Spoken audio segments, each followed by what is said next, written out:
Assalamu alaikum. So today's topic is, why are games halal? Pretty much, why are they Islamically permissible? And we're here to, discuss that. So the short and sweet answer is pretty much just simply yes. But let's get down into the nitty-gritty bits of it.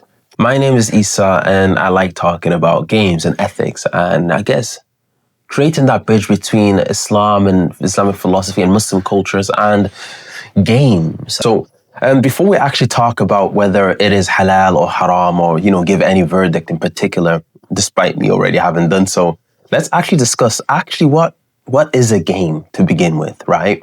So I have wrote down what I define a game as. A game is like that fun adventure you embark on with rules to follow, all in pursuit of a goal. And of course, it's got to be playful. So there are a few people that have defined what a game pretty much is. And a lot of people have their own definitions, but it ends up being within the realm of there's a task that you are tasked with, and it has rules, and you have to go about it with a playful attitude. The most important thing I want you to focus on is the idea that what a game is that you have to approach it with a playful attitude. And sometimes we gamify things as well, to be honest. So for example, when we we want to get our room cleaned, right? We'll do something like, assuming that your room is very messy, we will do something like, for every area of that room that we decide to clean, we may give ourselves a break, a reward. So then our attitude towards it might be a little bit more playful, more lenient. We might dance as we do it and things like that, because there is a goal, there's rules set as well. We do the same thing as when we're trying to study, right? We gamify certain things that for every chapter that we study, there is a reward we give. We might give ourselves sweets. We might be like, okay, I will only eat or order my favorite takeaway once that particular chapter is complete. So we tend to gamify things, right? We create an element that gives us a sense of satisfaction and reward. And often it is very playful.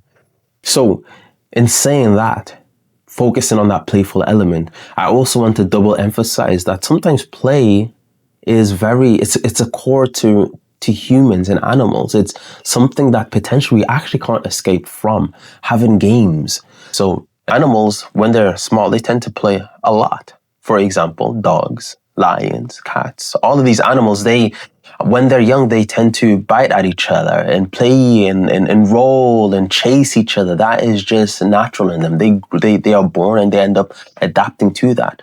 As well as children. Children are always playing. And when a baby is born, the first thing an adult tends to do is, whether it's just coochie coochie coo or anything else, they engage in a form of playing, because that's how the child, connects with that's how the child connects with the adults, and for some reason that is innate in us.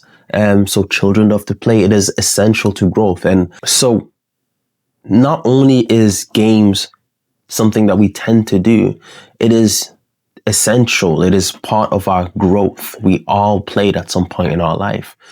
We still play today. For example, we can classify, poetry as a form of wordplay, right? Some people are very serious about it, but generally speaking, it's a form of wordplay.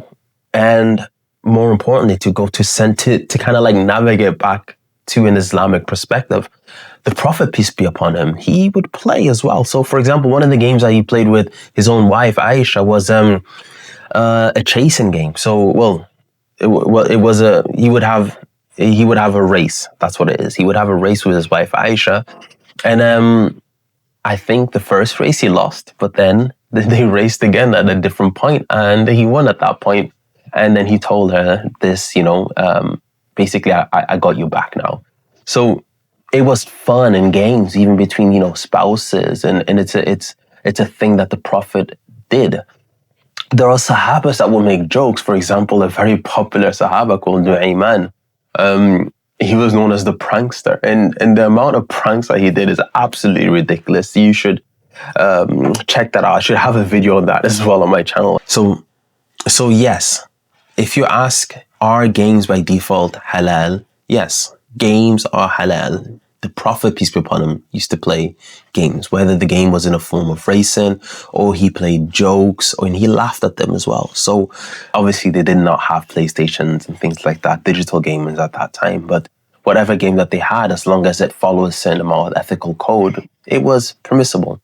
But now the question that you can ask is, how can games not be permissible?